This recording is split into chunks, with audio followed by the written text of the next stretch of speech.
If you really want to put money into a private fund, you have to realize it's illiquid. It's going to take a while for that investment company to put money to work.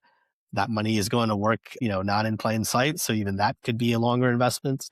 It's not client psychology and patience. I mean, private funds have been around forever, right? I think it's more recently that they've become very popular in the retail space and individual investors want a piece of it.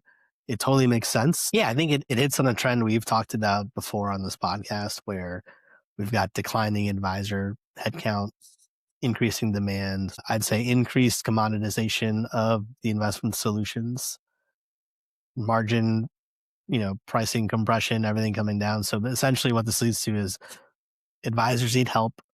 Asset managers need to differentiate themselves further. And I think to bridge that this is a way Capital Group is trying to bridge that, is to say, look, we're more than just your investment solution. We're also going to give you some specialized services and almost partner with you in practice management because it's in their interest if the advisor is more efficient, is more scalable, can offer more services. Welcome, everybody, to Inside the Flows. I'm your host, Yasu Asayas, and I'm with our Inflows contributor, Nishit Patel. Welcome, Nishit. Thanks for having me. Happy Friday. Happy Good Friday. Happy Good Friday. And it's April 3rd, Good Friday. And most folks don't know this, Nishit, but Good Friday means there's no trading on the stock market. That's right. Markets are closed today.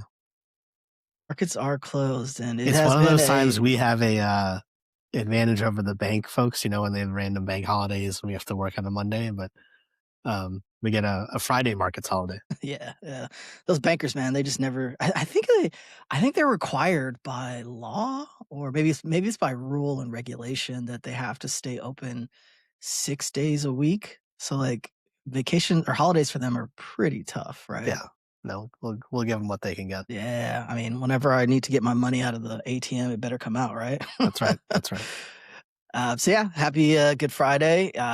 We missed you last week. We had Ryan Chand on, who was a phenomenal guest to bring on, and great. He did a great job, and he has this really cool newsletter called Think with Ryan, and in it he puts his thoughts in there, and it's a great read if folks haven't subscribed to it yet. It's on LinkedIn, and I'd say like, subscribe, comment to his newsletter. He puts some thought provoking stuff on there.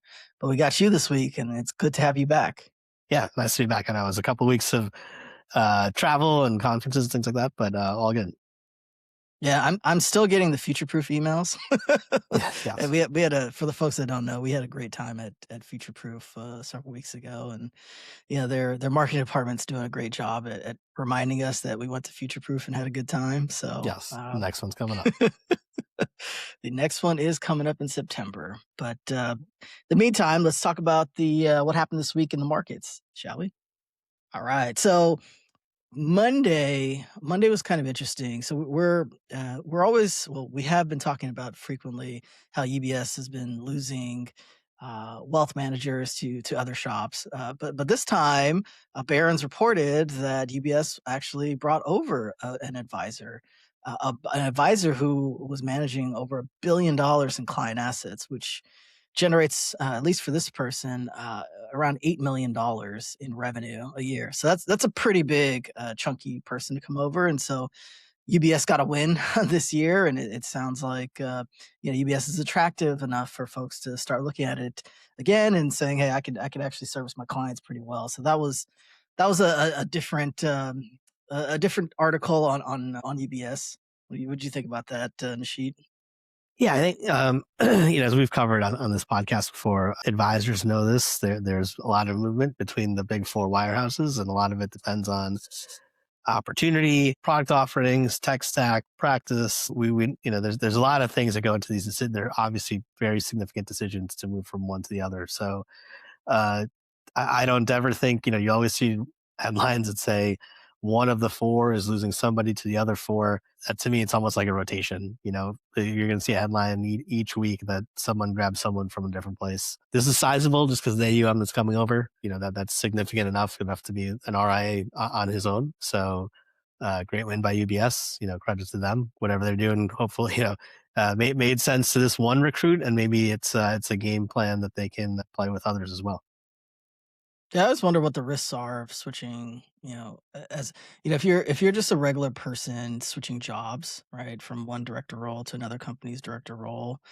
It's not like you're bringing over anything other than yourself and your expertise and years of experience. But with these wealth managers, they're bringing over clients, and yeah, there's some like contractual obligations you have of not trying to poach clients from your old shop to your new one. But there is risk, though, right? Switching Sure. shops. I think, look, from a home office perspective, we look at advisors as valuable teammates. Some come, some go. I think if you're an advisor, that's the biggest decision you're going to make is who are you working for? Do you go independent? Do you get recruited away somewhere else? It might be a financial decision. It might be, some kind of organizational decision. A lot of times it does come down maybe to product menu, tech stack. I feel like if you're at one of the bigger shops, it's probably comparable, but still, I think the biggest impact is on your clients. I would think, if you're an advisor, you have to convince your clients to come with you. That might be some repapering. That might be some transactions if the product menus don't sync completely. So it's definitely a big decision. I'm sure advisors don't make it lightly, and it's the most significant decision they're going to make, and it's going to impact their client book. So I think if they do it, I'm sure there's a lot of thought that goes into it, and a lot of preparation, and definitely communication. On Tuesday, the Wall Street Journal reported that Oracle sent out a number of basically layoff letters to their employees in the US and India, saying their roles are being eliminated so that the firm can finance its Stargate AI data center project.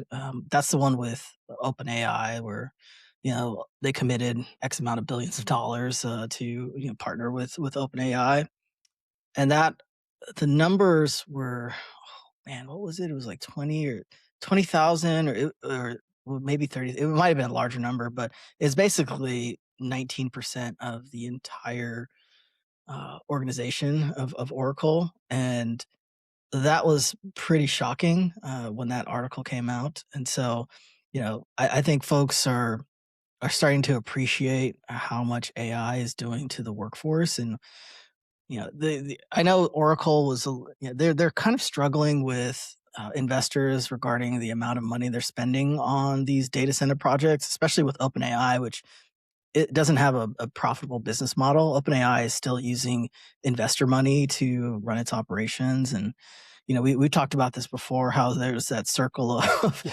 somebody invests in OpenAI, then OpenAI takes that money and invests in, like Yeah. NVIDIA, but it's not really NVIDIA. It's really like credits to NVIDIA or maybe credits to Azure at Microsoft. These are real hard dollars when you're eliminating part of your workforce. Like you're doing some cost cutting and savings, and hopefully you can reallocate the capital to much more profitable parts of your business. And Oracle is thinking this Stargate AI data center is that future for the company. I thought that was interesting to see, this week. Yeah, I think we've talked about AI's impact on white collar jobs, and not just in our space, but I think in the broader economy. And this could this could be a podcast all on its own, right? Like how our lives are going to change. But it was interesting with Oracle specifically because if you recall last year, they had that huge pop in the stock. I think when people realized like this could be an AI play, then folks saw how much debt they were taking on.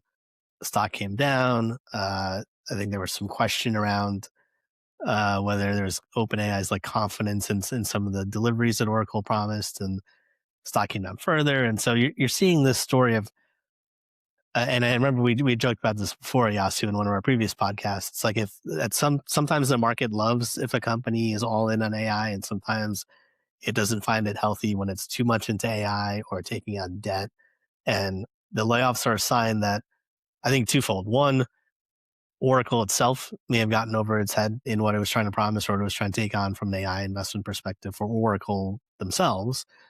But then I think from a macro perspective, if you look at this, you can make the case that Oracle might say, okay, well, we don't need all these programmers offshore if AI is going to start writing software code. So I think you're seeing both. It's like a two pronged AI impact on economics and employee forces, whether it's the budget, the cost savings for a company to say, look, we're going to cut people, and AI is going to take their job, or it's someone just saying we really need to find dollars somewhere because we spent so much money investing in AI that we need to now save money somewhere else.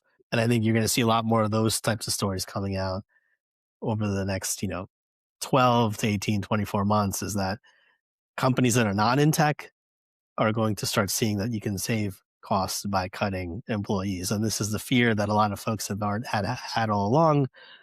I'm sure it's going to come sooner than we all expect, but that snowball effect is going to start happening outside of tech as well, I believe. Yeah, the other kind of interesting thing about Oracle is Larry Ellison has that whole Paramount, Warner Brothers kind of financing deal. So, I think he's either pledging some of his stock to finance it, I think he did and like a personal backstop. I'm sure he's trying to keep it as separate as possible, but I'm sure for those people that got laid off, it's hard not to, see those headlines in other technically unrelated business. But here he is, him and his son buying Paramount and then buying Warner Brothers Discovery, and then, on the Oracle side, trying to save costs here and there. So even though they're technically different business entities, it's hard to ignore all that. on Wednesday, midweek, Barron spotlighted Capital Group. It's well known for being a very large asset manager. I'm sure folks have heard of the American Funds. That's their branded mutual fund, which I think they've moved them all to active ETFs by now. But Capital Group decided to drop $70 million a year to expand its advisor-facing staff from 470 to 600 people. So that's a good 130 people that they're committing, and these people are specifically hired to help the wealth managers out as consultants and estate planning experts and other specialties that will help manage the advisors' practices. And so that's it's pretty cool to see. There's certain firms where you're not just a pure play asset manager, you also have a wealth management division along with the asset managers, and yeah, there's a wall between them. So don't think there's any kind of misappropriate cross-selling happening, but there are folks who are starting to see, who have those types of hybrid businesses, that what, maybe we should invest in the wealth management part of our division, because there's some pretty good growth opportunities in the next 10 years. And so I thought seeing Capital Group drop some money into the wealth management division, that's a good sign. Yeah, I think it hits on a trend we've talked about before on this podcast, where we've got declining advisor headcount, increasing demand.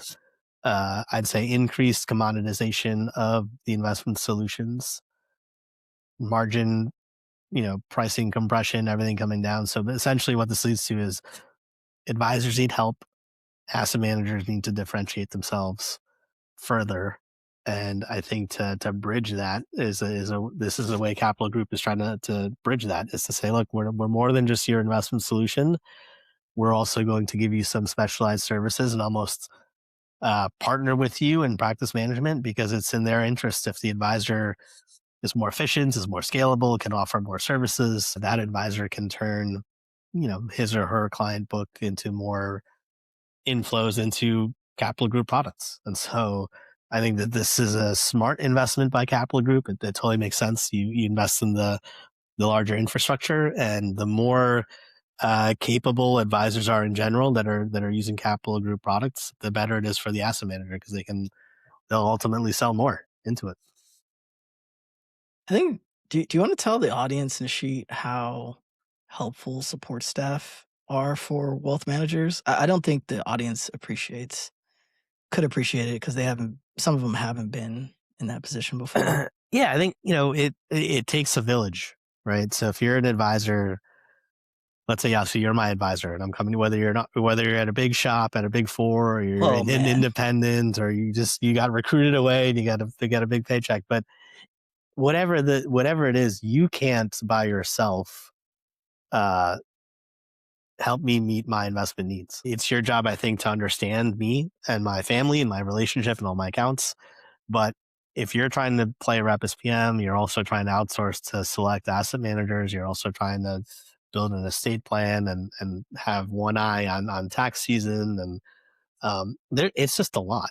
And even if you've got a great firm with a couple of partners and a couple of support staff in your own branch, that's all. You guys are just, taking care of your book, your clients, and the actual investments. I think if you're partnering with a tech stack vendor or an asset manager and those firms come with additional services and bodies that can help, that's where advisors can essentially multiply their scale and productivity, because now you're taking advantage of folks that are not on your payroll, but they're specialists that are helping you, right? Maybe you pay a little bit extra here or there, but it's not an entire staffed person. So if you happen to buy into Capital Group or any other asset manager's investment philosophy, and their funds and ETFs and SMAs are all over your client's balance sheet, then yeah, take any help they can provide. And if they've got estate planning people or high net worth specialists that can help make sense of investments for you, or practices for you, I think that's a win-win situation for everybody. Yeah. Even the admin work is pretty challenging sometimes. So I think wealth managers, like if I was your advisor and I just brought you on as a client, I'm more focused on planning for your future, your household's future, next generation's future. But then I got to go back and do all this paperwork, like, really, really technical paperwork that, can take up to an hour, 2 hours. And if I have 30 of you, I mean, that's a lot of time being spent on admin work versus, what I think the parent company would care more about, which is helping grow my clients' wealth responsibly, right? So there's just a lot that goes on that the wealth managers have to deal with, and support staff becomes critical if you are a firm that wants to grow. And to see Capital Group throw some change at the support staff Thursday. Barron's put out a pretty interesting piece on private credit funds, and we're going to talk a little bit more about that as our kind of special topic next. But the for audience members that aren't very familiar with the private market, private so public markets are typically the stocks and bonds that or stocks, I should say, in the public equities markets that everyone talks about. It's publicly available information, publicly traded. Everyone knows, it's the stock price, so the value is. But there's also a private market. So the private markets are the VCs, the venture capital funds, the private equity funds. These are the firms or vehicles, I should say, that invest in almost illiquid stocks. We call them equities, so illiquid equities, and also liquid fixed income securities. And so they're private usually because of their liquidity status, not really because they're actually like super secret private. And Barron's put out an article about a warning that some of these private credit funds that some of the big shops like BlackRock, Apollo, and Ares are starting to limit investor redemptions. And that's usually a sign that investors are getting pretty skittish on the economy and they want to extract their investments at a much more rapid pace than previously. And so hitting the brakes on these private investments is starting to become a theme now. And typically asset managers who run private credit funds limit redemptions between 5 to 7% of the total AUM, and that's to prevent the rest of the investments inside that fund from being liquidated at a massive discount, because it will be if there's like a bunch of fire sales. And so that was the big, you know, story on Thursday. Any thoughts, Nashit?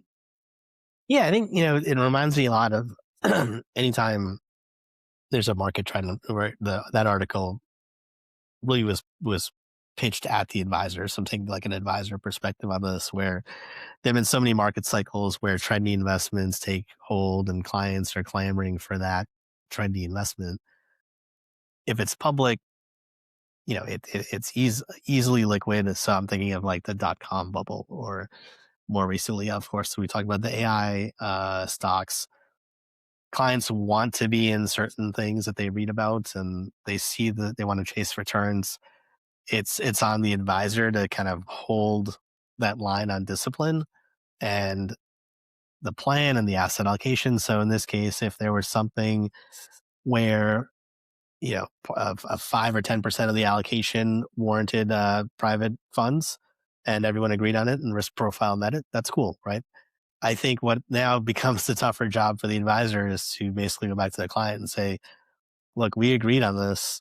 It's an asset allocation, smaller relative to everything else, and it's a longer time horizon. And if we pull out now, you're going to lose it. But if things come back, you'll be happy again, right? So it all has to do with just market cycles, and I think unfortunately, this happens every so often where you have this intersection of rising demand, sometimes frothy levels, and then reality hits, and some of these things are not everything is going to be a winner, and then the clients realize they want to get out.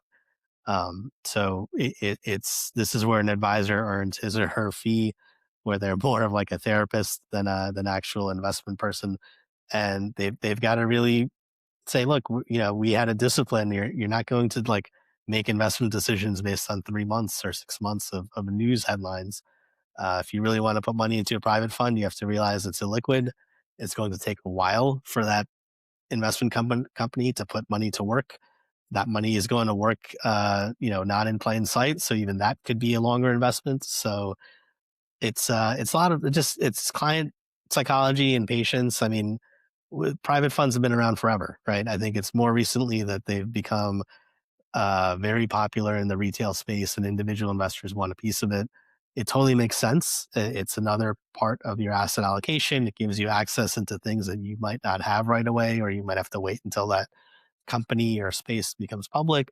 You now have access to that in a private fund, but I think the trade-off there is the uh, you know, illiquidity and the even increased patience. If you think you don't have patience for the public stock market, a private fund is going to require even more. So this is really where, that article was great. It kind of laid out steps on what steps advisors could take, ranging from, the obvious to some that were pretty far fetched. But I think in the middle, there's probably three or four that any good advisor is going to already be working on with their clients if their clients are a little bit afraid of what they're seeing in the numbers. The I don't know if you remember this, Nishi, but last year you and I were hanging out at Future Proof, or actually, was it Future Proof InvestNet? I think it was Future Proof, and there was a like I don't know, maybe 20% of the panel presentations were on the private markets and how to get access, how you can get your clients access to privates. And I remember you and I did talking about how historically, private equity was really for institutional investors, like asset owners who have the patience, right? Like just think of a pension fund, right? They have 50-year investment horizons. Some of them even have like 100-year investment horizons.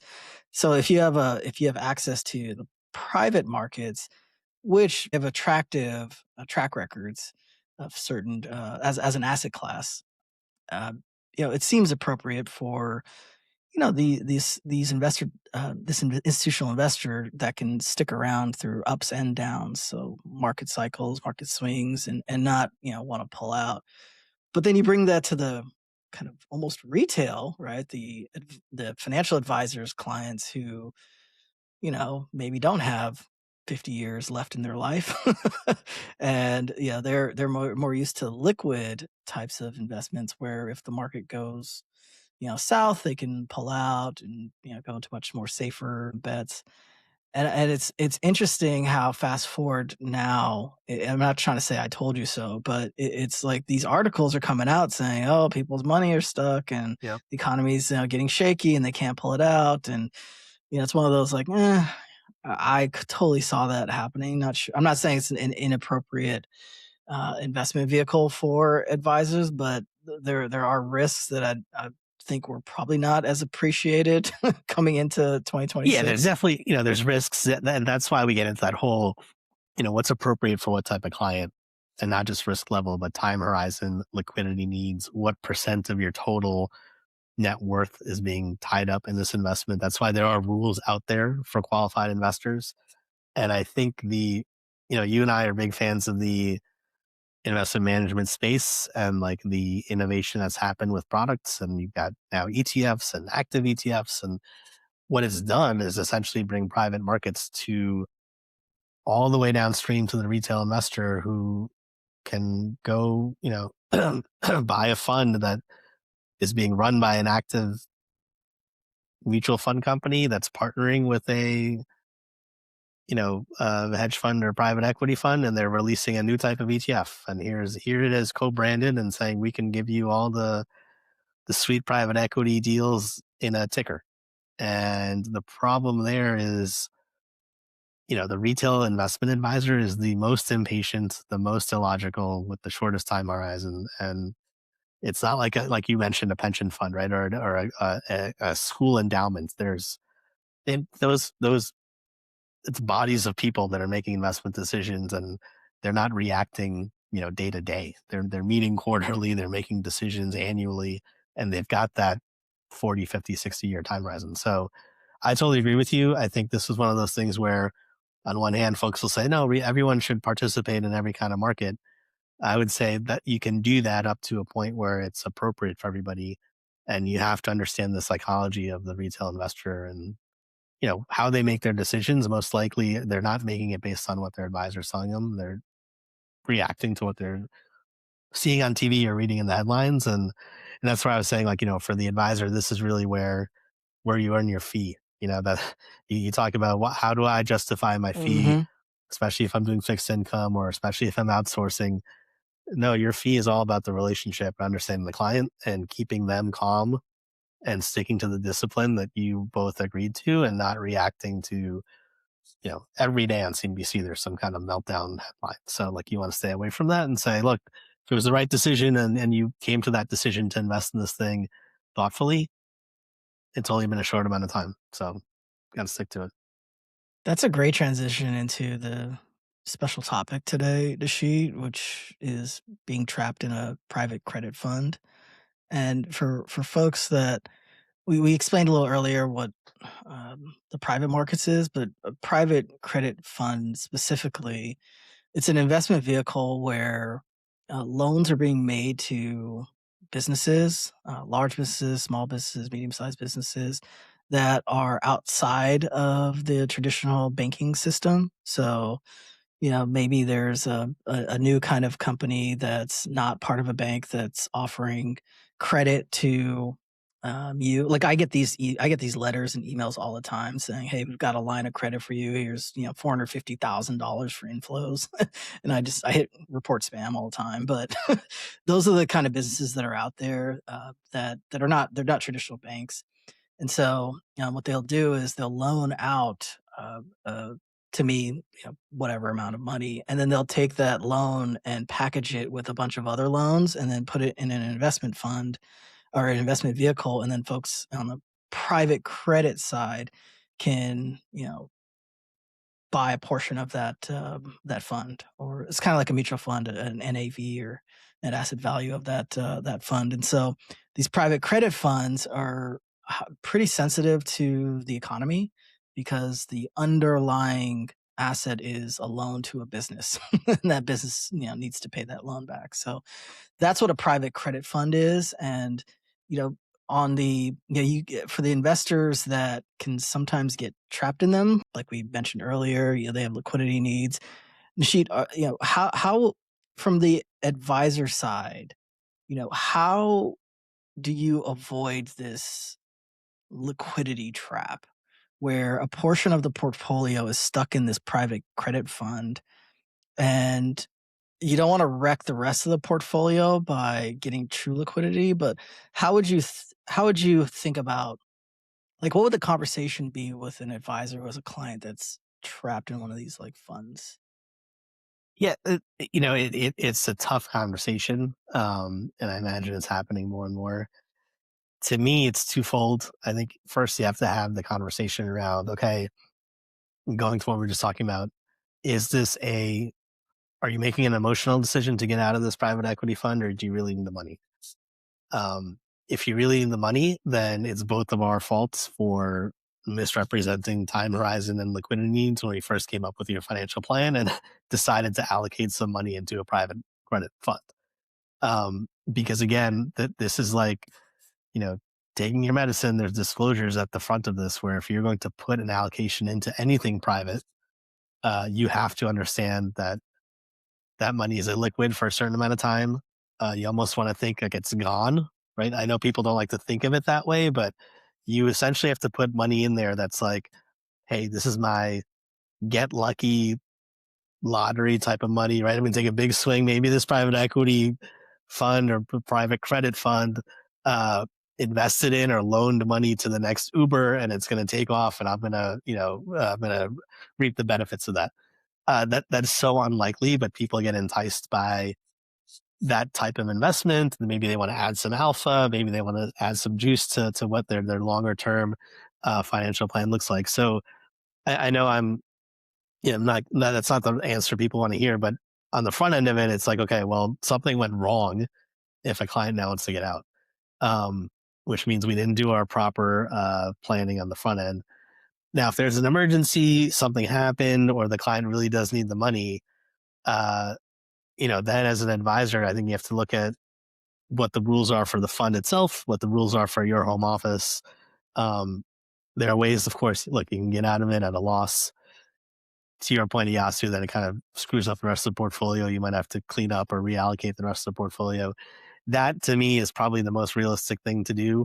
The advisor learns a lesson, the client learns a lesson, and it's doable, right? You get out of the fund, and then you're going to take losses elsewhere. So pain is going to be felt across the entire portfolio.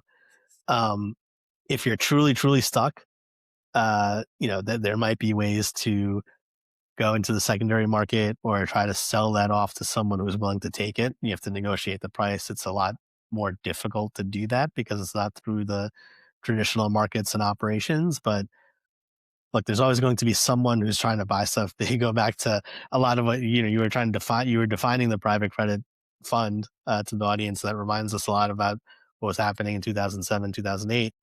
Uh, when that market went down, a lot of people were buying up scraps of investments, and things quickly turned around in all sectors. And so I'm sure you'll find someone to buy your private credit fund or private equity fund, but you're going to take a loss, and the client might be happy in the short term. But I think then really have to go back, both advisor and client, to go back and say, okay, how did we even make this decision? And then what lessons did we learn so we don't do this again? But from a technical perspective, there's probably, I'd say, two reasonable ways to get out of it outside of trying to, you know, uh, file a lawsuit or impact the fund company itself. Like that's gonna be hard for people to do themselves. Yeah, I think on the selling your illiquid position, there are secondary markets out there where they'll buy it, but it's going to be like 50 cents to the dollar, right? Right. So you're going to lose half your You half lose whatever half you put in anyway. there. Yeah. So it's either 0 or half, right?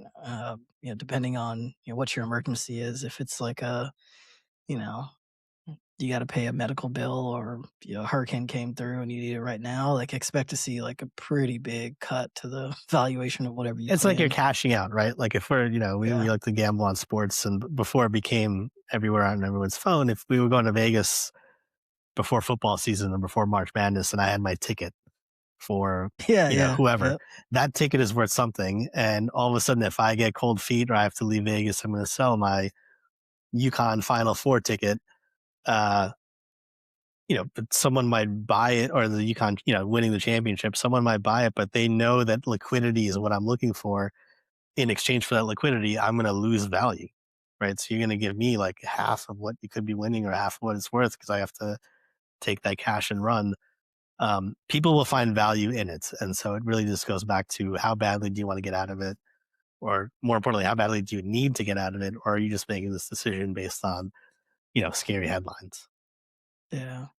Yeah, it's almost like you'd have to look at other parts of the portfolio that you own to find liquidity and just kind of forget about this Yeah, because these private funds, they have redemption rules, right? There's, like, for right. themselves, 5 to 7%.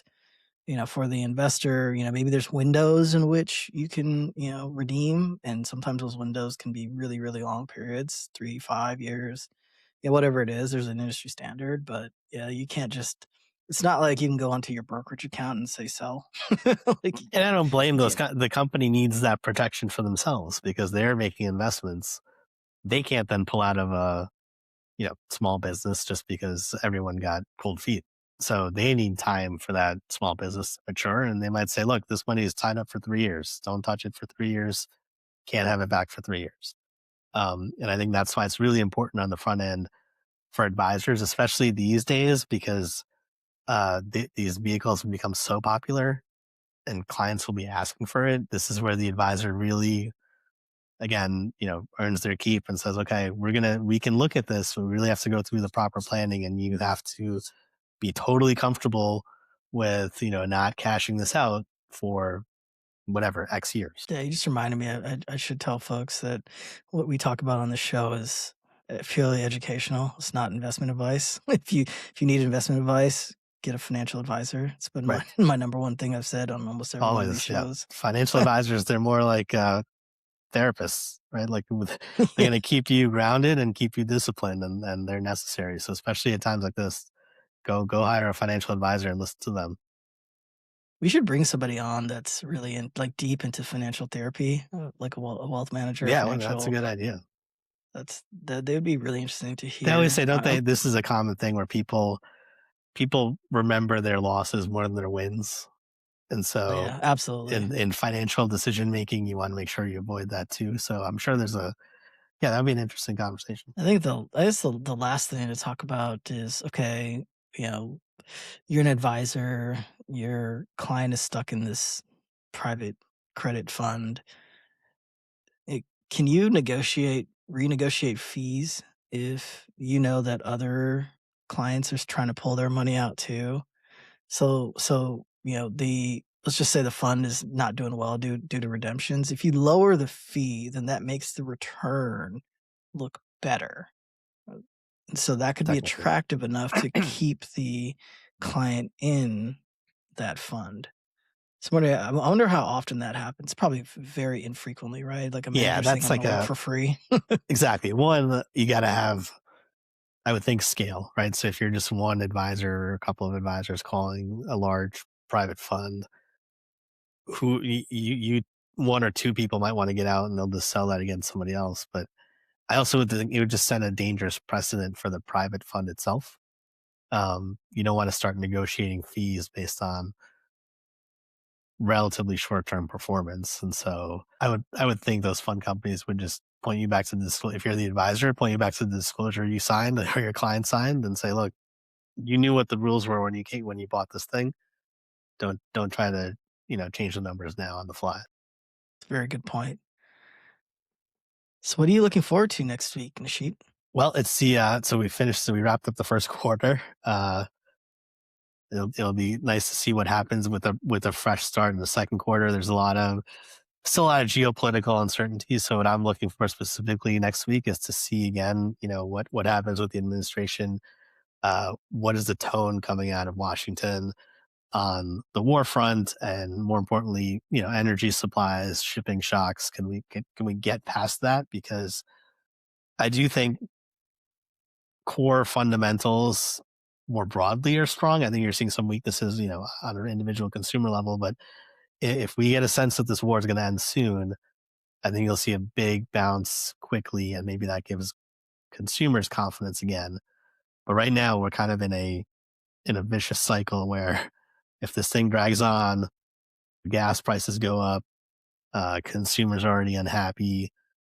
That drags on the market, and it's going to start pulling more things down. So I'm hoping for a fresh start in the second quarter and some good news coming out of the Middle East, and then maybe we bounce back a little bit. Thanks, Nashit. I want to thank the audience members for joining us on this Friday's Inside the Flows, episode 9. If you want to keep the conversation going and you are a registered investment advisor, please join us on Inflows. Sign up at inflows.com. It's free to join, free to use. I'll be there. Nashit will be there. There's a community that we're growing on the platform, and I think you'll enjoy it. And with that, thank you very much, Nashit. It's always a treat to have you on the show. Yeah, thanks for having me again. I hope everyone enjoys the holiday weekend, and looking forward to next time.